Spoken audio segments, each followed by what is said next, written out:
Hello and welcome to SOUQ Pulse. It's always a delight, a major delight, knowing fully well that you are on the other side being part of this program. I will say thank you very much. And to everyone that has reached out to us, sent us messages on our social media channels, or made a direct call for something you think we should tweak or get better at, I want to say thank you. We are looking at them and we will definitely get this program to that very height you want it to get to. I want to say thank you for everyone who joins this program, argue on that other side, and keep talking. Like we say, don't keep quiet. My name is Chuks John-Rogers Chuks, and you know on SOUQ Pulse, we say it as it is, getting everyone to talk, because when we do, our voices are heard, and change will happen. It's not going to come from heaven.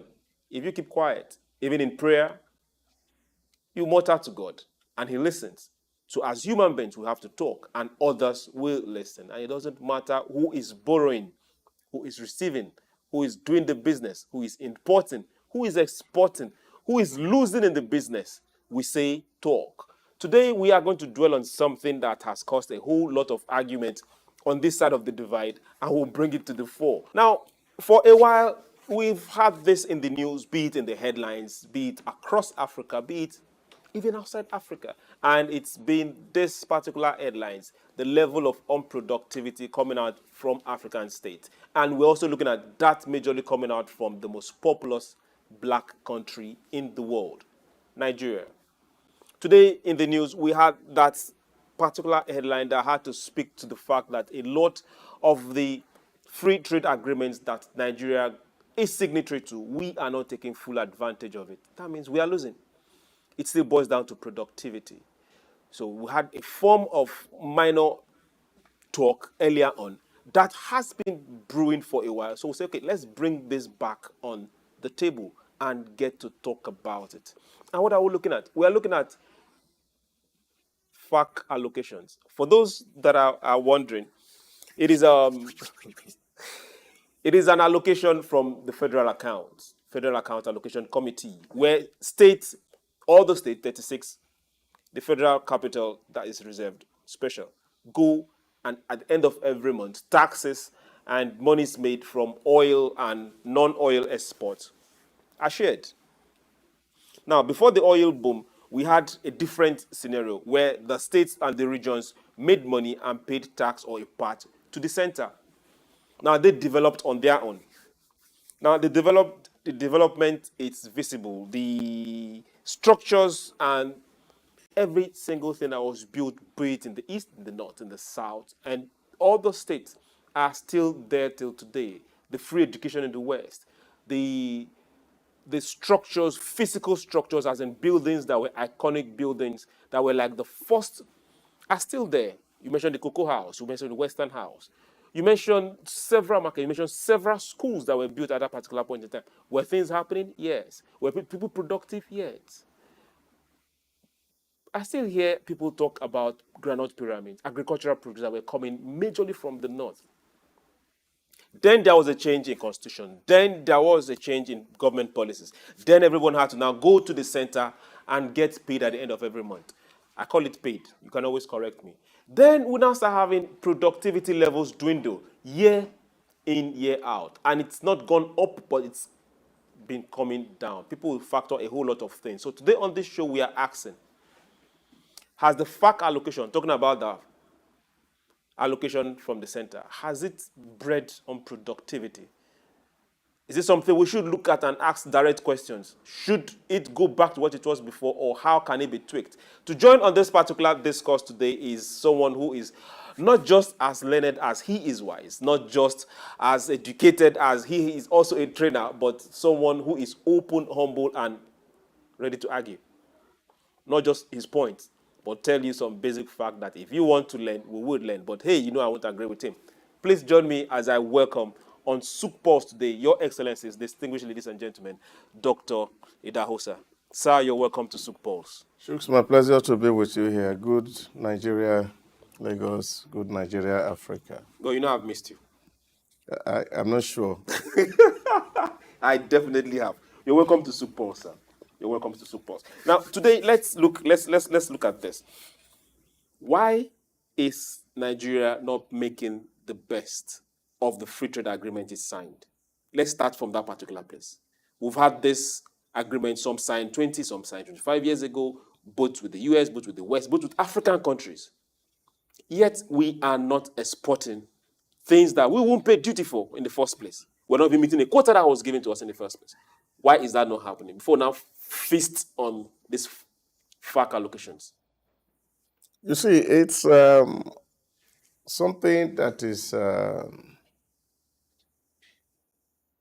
vogue for people to showcase as progress, number of MOU you have signed While in office. while in office.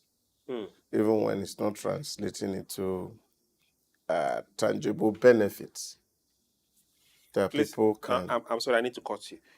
Do you know I never thought of that?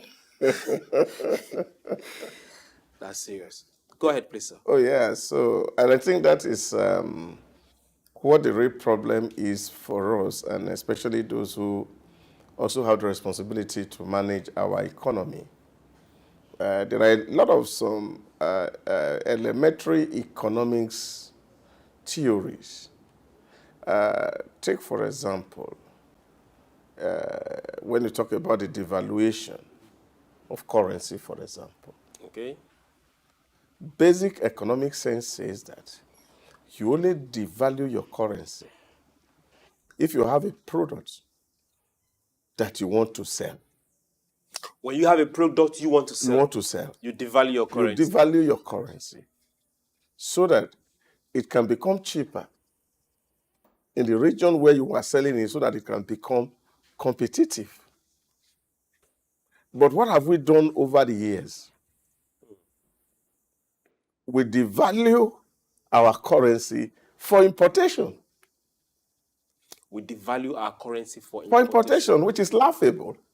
We're losing on both ends. At both ends.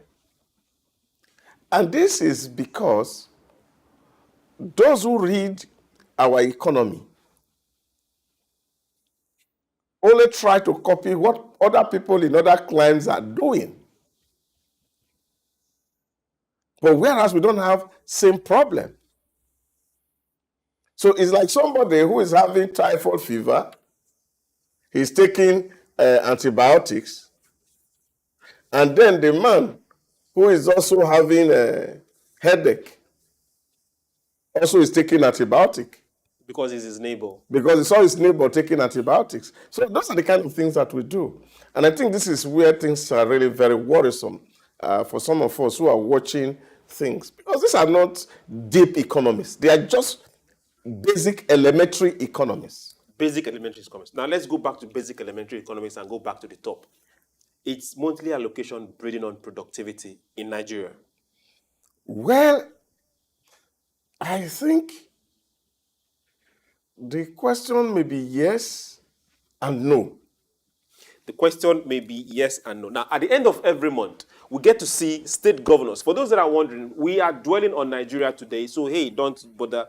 But I know you can learn one or two, not to make the mistake, or one or two to get better at it, or one or two to teach someone else. In Nigeria, at the end of every month, we have state governors or their accountant generals. They leave their post in their state and all fly to Abuja. Because that's what the Constitution requires. That's what the Constitution requires, to go and collect an allocation for the state. Yeah. Now, the question now will be, what did the state produce in the first place to go and collect free money? You can correct me and say it's not free money. No. It's not such a free money. Oh, it's not such a free money. Yeah, okay. You see, what happened is that based on the federal arrangement in Nigeria, revenues are mobilized from different sources. And as federal government receives this revenue, it stays in one consolidated revenue fund or account. Okay. And so all this money are aggregated from all the states, not from one particular state. Okay. So once this money comes into the federation account, so what happened, the committee, which is representing the federation and the component units, sit down around table to within the ambit of the law, And butcher the money. yes, share or divide Okay. what was accruable for the month, and everybody takes their own share of that money. And regularly, everybody gets to the center, gets a share, and go back to where they're coming from. So it's important for us to harp on the fact that it's not as if that the money all belongs to the federal government. Take, for example, there are various components of this allocation that come. Okay. Now, I agree with you. Yeah. Now, let's look at these same monies that are coming and being divided as against what the states themselves are generating. Yeah, that is one area that a lot of people are looking into, where people talk about how productive the federating units are. How productive are they? It's not where people talk about. Now, this is now the question. How productive are these federating units? Are these states, to be precise? Yeah. A lot of them. That's why people talk about even the constitutional framework that set up the state in the first place. Okay, so stop. Okay, let me let. So Go the ahead, please. constitutional framework Okay. that set up the state in the first place has make some states to be very redundant in terms of the fact that, take for example, the resource allocation principles, Okay. which has been very contentious since 1948 in Nigeria. And it still is. Well, yeah, very concerned. You see, that's why when people talk about old regional control, because the System Commission that actually brought that into being in 1948, following Richard's Constitution of 1946, where all the trouble that we were trying to avoid that really led to some of these decisions that had to be made. You have the Willing Minority Report, you have the Aboyade Commission, which recently after independence, and so many other commissions that have been set up to review so that nobody is shortchanged. Because what you mean is that... Do we have people that are still shortchanged? Oh yes, people are shortchanged. This is a problem. Let's now look at the states. This is where we are right now. We have 36 states in the federation. We have 36 governors going to Abuja. Abuja happens to be the federal capital of Nigeria, for those that are not too sure. And for those of you that are still wondering, outside Nigeria, outside Africa, Nigeria is a full state. Africa is not a country. Africa is a continent. So let's now go back to this particular states. We have some particular states. Let's start from Lagos. Budget of 1.768 trillion. That was last year. Internally generated revenue of 1.01 trillion.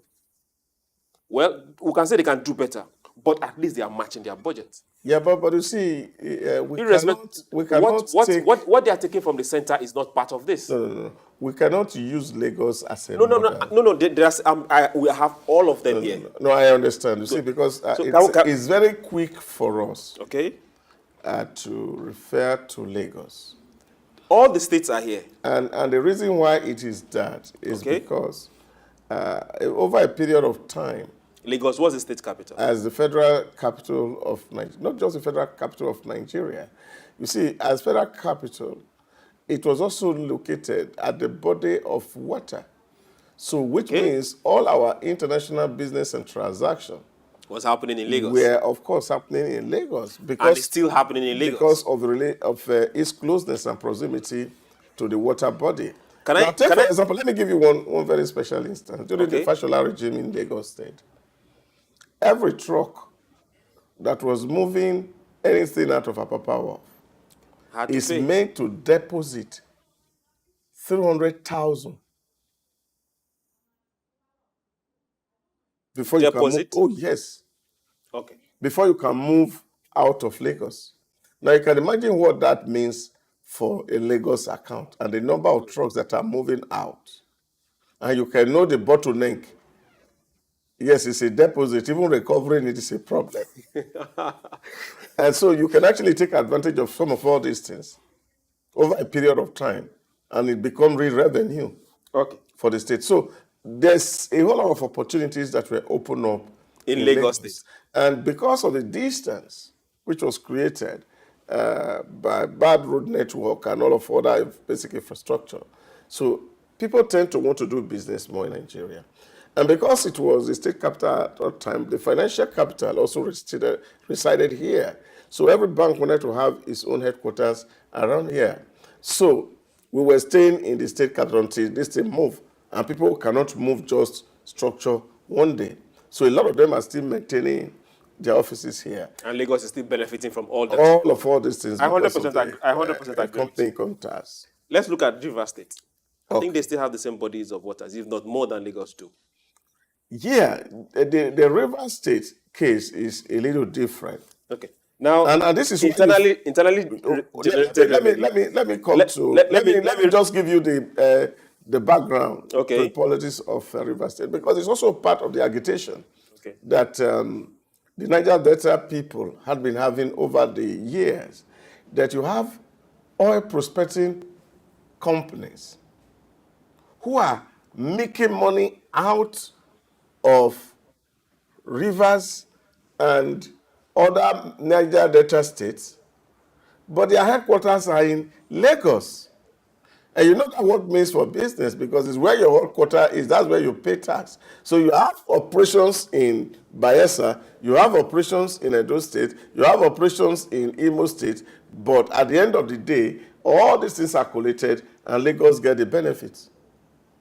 So this is also a fundamental issue with River State. What has the River State done? Yeah, of course. This is why I'm saying to you, these are part and parcel of the issue. And it can't be an issue. If you are in my state, and I think I put my state before myself, you will pay that tax in my state. No.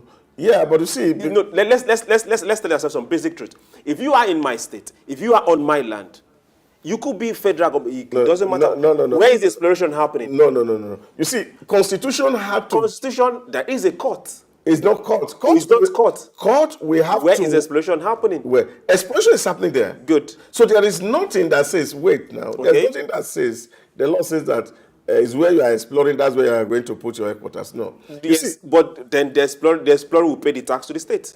No. You see, why no? Because the law also determines the kind of tax that the state can receive. So these are all basic issues. It's not as if that there is no trickling of some of this money going into the state. Because some of the workers who are also there, it will interest you to know that a lot of people who actually work in Bayelsa or work in River State, they actually are living in Lagos. So they get into escravos in the first 2 weeks, and then they work there and spend some time, and then the private jet or the boat bring them back to Lagos where their family really lives. So these are fundamental issues that needs to be dealt with. And for now, is it going to be dealt with accordingly, or is most times political considerations covers it? No, but I don't think these are real political consideration. It is the structuring of the state. Of the Nigerian state. Of the constitution or the state itself? Yes, of course, it's the constitution that gives birth to the structures of the state. Okay. And this is why you see that what the president tried to do recently was to set up a committee to review all these taxes, levies at various levels of government, whether local, states, and harmonize it so that the burden of tax payment on corporations are not too expensive, exorbitant, such that they shut down their operations.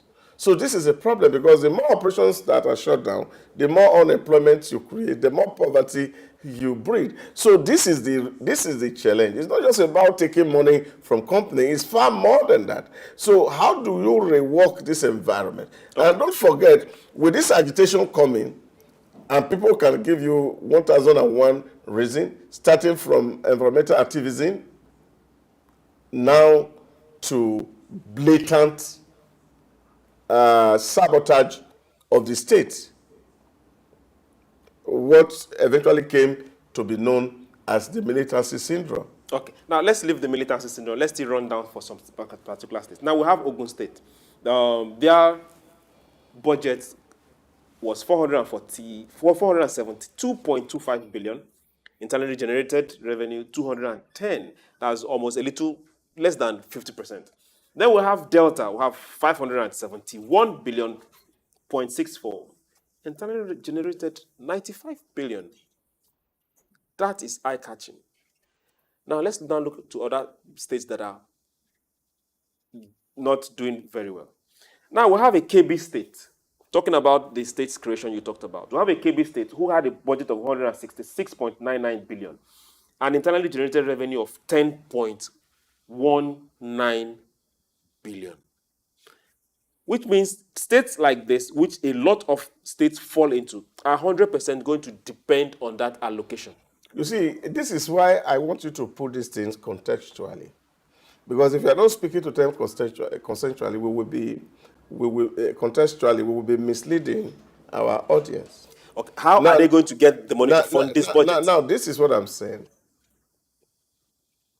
When you take Kebbi, okay, it's simply an agrarian economy. Now, the willingness of people to go to Kebbi to invest and do business substantially, such that the state government can take tax, is what the issues here. Okay. We are not comparing the states. We are not saying this is more productive than this. We are only looking at what the state is generating that is on paper, on statistics, and looking at what their budget is. They're now looking at it, okay, good. If they can't generate that much, which means a lot of the budget is going to be funded from the federal allocation. Yeah. Which is normal, which is their normal right. Now we're asking ourselves, why can't they do better? Let's take a typical example. We have a Niger state, which this year alone have gone into a still lot of collaboration, a lot of partnerships on the agri sector. By July, August, we want to start seeing the results. If the partnership they've gone into yield as much as they have spoken of, there is no gainsaying that their internally generated revenue is going to do at least times 3. Yeah, but based on what the state has invested. This is what we're talking about. Lagos went into such partnership with Kebbi State to produce rice. Can I ask you, was that partnership on paper or the partnership did we see it materialize? It did. For how long? Lagos State was selling lake rice. From a mill here in Lagos State? No. It was produced from Kebbi. What, the rice mill here has not been built. The rice mills are in Kebbi State? In Kebbi State. Okay. So they produce the mill in Kebbi State and then they supply it to Lagos. And they mill the rice in Kebbi and bring it to ship Lagos? it to Lagos. Okay. And then consumption happen in Lagos. Who is benefiting more? Lagos. So I don't know if you see where I'm going to. That is even where I need you to get the real education. Okay. Yeah. So what happened here is that as these goods are consumed here in Lagos, the trading center is in Lagos. Mm-hmm. So the value added tax don't get to Kebbi, come to Lagos. Exactly. Now, what needs to happen is to see how do we create basic infrastructures, which is where, for me, I talk about the basic infrastructure that will entice people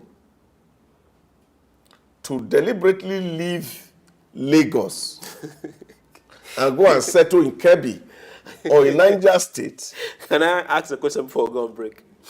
If you happen to be the Commissioner of Trade, Commerce, Commissioner of Agric, or Commissioner of any of the commissioners in Lagos, will you say the same thing you just said now? Do we have lazy people as a result of waiting for these allocations? No, not really necessarily. And I will beg to differ that people are lazy because states are getting allocations. It may be that the allocations that get to the states really may not be enough to do the basic infrastructure that states need. to open up their space. Well, we say basic infrastructure. Basic infrastructure like what? We're talking about good road networks. We're talking about availability of water. We're talking about availability of electricity.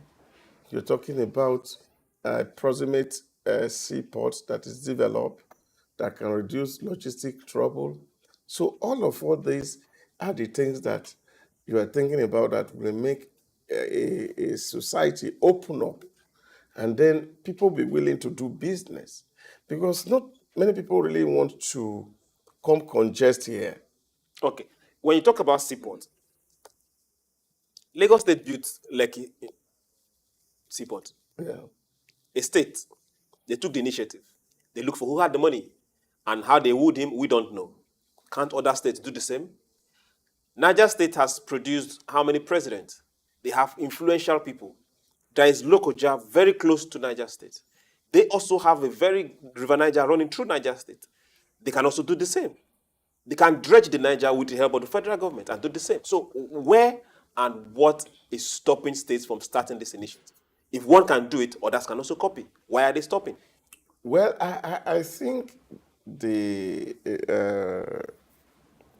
Lagos project is made possible because you have that area designated as a free trade zone, and federal government has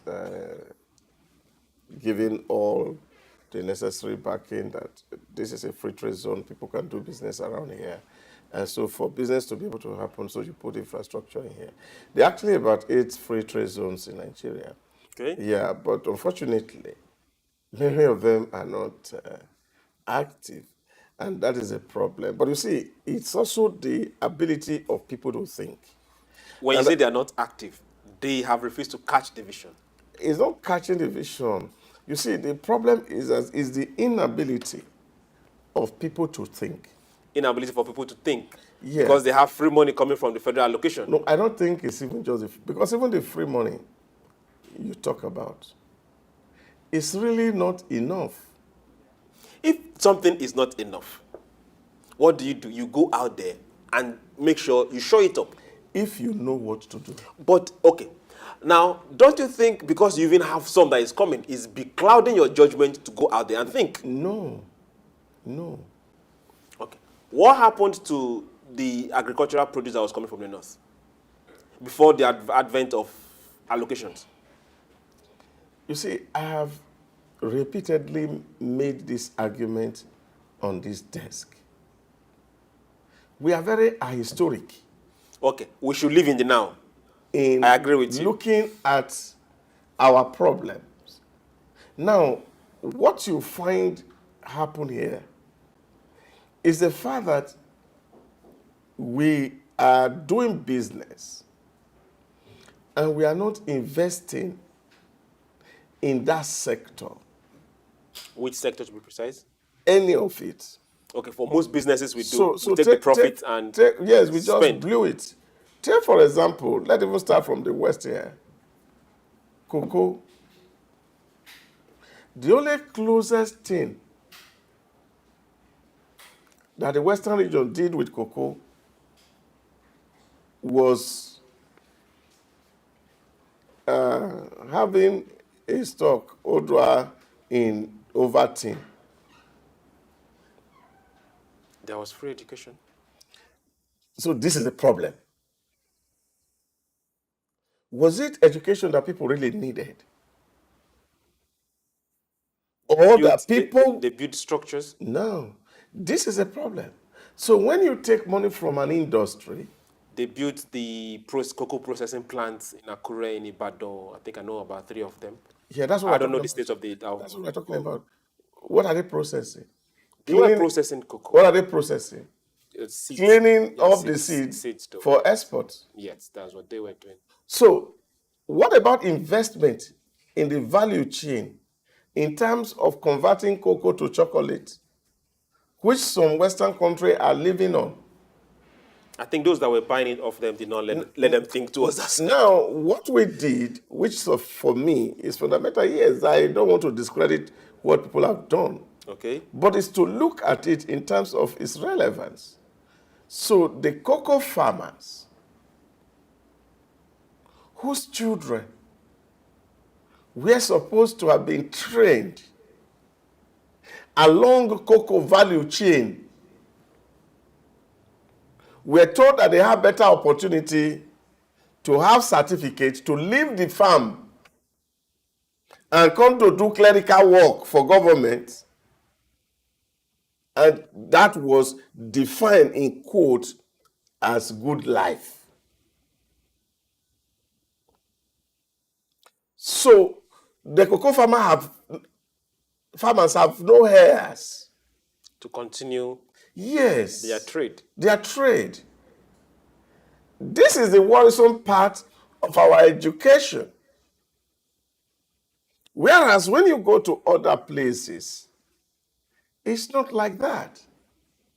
You are educated to be better at what you are doing. you're doing. Okay. So you go to Canada, you see farmers are the big boys. You go to American, farmers are the big boys. And we now travel to those places to go work in their farms We wean people from farming and give them files. and give them files to be moving along the street. That's what we are. This is what we're suffering. So if we have invested hugely, rather than use the money that was coming from cocoa, from palm oil, the money from groundnuts, to be building monuments, we would have used them to invest in the value chain Of those products. so that they become more profitable and afford these people good life. Then government today will not have been in this problem that we're calling 100 million unemployed people. 100 million unemployed people, that is well over 50% unemployment. Of population, Okay, now, let's that analogy is something that is worrisome. Let's look at accountability of these allocations. How accountable are states to these allocations that are collected on a monthly basis? Yeah, again, accountability and openness at that level is also very poor because we take the narrative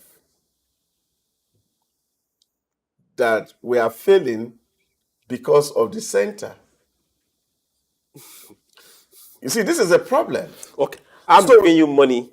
Oh, yeah. I'll give it to you. I'm not holding it. What they are saying to you is that, look, you see, this money that you are giving to me is peanuts of what I'm supposed to be getting. So it's not even enough for me to do the basic. Because it's not enough for me, I cannot do anything. So the attention of citizens of state are drifted from what is coming to the state to what is at the center. So when you go to the street, for example, to go and do a voice pop and ask Nigerians where their problem is, they will be very clear in telling you that our problem is Buhari, our problem is Tinubu, our problem, because we have been wired in such a way to think that all the money that is coming to us is federal government that is using it. I did a little mathematics some time ago based on even the sharing of the allocation. That if you take the local government, which is about 26%, and the state about that's 28 or so percent, if you add the derivation of 13% to it, you will see that the subnational or the federating unit actually earn more than the center. They earn more than the center? Yes. Okay, good. So there's more money in the federating unit. But you see, we don't hold the states accountable. So because they are undercover.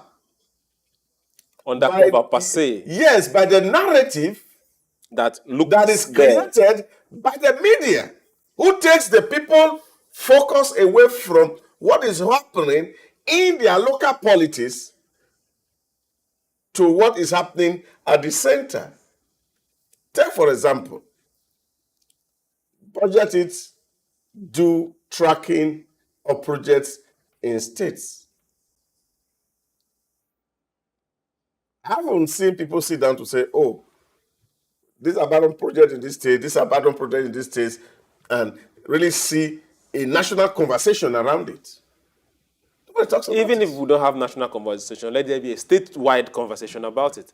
But everybody looks at the center because that is the narrative that has been sold. That's where. That is what we're all living by. So at this point in time, why can't also the center tell people, hey, go and meet your governors, go and meet the people that have come here at the end of the month to collect the money? Yeah, but I think apart from this government that recently tried to also call out states. But it should be a continuum. Yes, I agree too. You see, because previous governments didn't see it as an issue. It's only this government, because I remember that when the president was in Mina to commission the tractors that were brought, he confronted them there and asked the state governors, and he said, thank God, you, the chairman of Governors Forum, you are here. Lagos State Governor, you are here. We talked about Wade Award. How many of you have implemented it? Okay. Could it also be that the government, the past administrations or the government, the center is not calling the states out because they also need the states for re-election? Yes. So no. Yeah, you see, even it's not because it may not all be all the states really. Okay. There are also opposition states really that if you want to take them out, the way to do it is actually to instigate those conversations around there. But they also need the re-election. They need the numbers. What I mean is that if you want to, if for example, you are not controlling state A, okay, and somebody else is controlling state A, so what you really need to do is to bring the data on the table and say, this man is a thief, we need to change him, so you can put your person there. But I don't think that is it. I think it's a deliberate overlook. Why? By those who are at the center, who are so engrossed about the things that they are trying to make themselves look popular, that they now don't want to bog themselves down with the activities that is happening. It took the current Attorney General of the Federation to take the state governors to court on local government autonomy. But that case is still there. Yes, of course, we are waiting for judgment. Because there was Order 10 that was written by Buhari before he left, which actually said that the money coming straight from the federation to the local government, there are 24% or 26%, should go straight down to the local government. That should not go through the state governor. And state governor said, no, we are the custodian of the local council. Okay, if they are the custodians of the local council, congratulations to them. How can the people start holding the state accountable? How can the people move away from where we are? Because at the rate at which we are going, if we don't get productive, hunger will shake our hands. How can the people start holding their local government, their state government responsible, and how can the people get productive? Because it's not sitting down. It's not going to help. I think the over-politicization of the entire system is what the issues really are here. Take, for example, we have a state currently wherein over 27 member State House of Assembly, 4 people pass a budget. Is there a court in that state? We had a situation in a state in this country where the governor of that state deliberately excluded 17 out of his 27 or 24 member assembly and used them to govern for 4 years. That even the people that were elected by their people were denied access to the state house. For 4 years. Yeah, but because the governor, who was playing smart, said that the proclamation for the inauguration of the House of Assembly was sent to only few people. And that was done at 9 p.m. in the night. Before other people who were elected for the same purpose got wind of this information to rush there, they have been sworn in. And now, the Nigerian court system, we are arguing that the governor can only issue proclamation once without paying attention to the process that led to the issuance of the proclamation in the first place, which was void. Okay, now let me bring you back to our major topic of Yeah, but because this is the problem productivity. with the FAAC. Okay. This is the problem with the FAAC because state governors have become emperors Of their state. of their state. Then what happened to the citizens? They just keep quiet and watch. Because of course, you see emperor ruling over you. So they can determine what happened to anybody within the state. So people are shut down. This is the challenge. So you have the House of Assembly in your palm. You have the local government in your palm. You determine what happened everywhere. So how can a governor, for example, that's the point I'm making, nullify the legitimate votes of citizens on the altar of technicality of the court system? Okay. Now, is this going to make him productive? Yeah, but this is what happened. So what you have done here is that you have made your cronies. But lead the government. Yes, of course. So you put pipettes in place. So whatever you say goes. You're stealing. Okay. Then at what point in time, unfortunately, we have an EFCC, which is not supposed to happen. That's supposed to be the job of the police. Now we have an EFCC, who also should be able to fill in the gap when it comes to stopping leakages in government. If government needs to be productive, government needs to be lean. If government needs to be productive, government needs to stop every single place where monies are lost. You see, this is one of the things that I will also say and give to our president, who is desperate to see a Nigeria that works.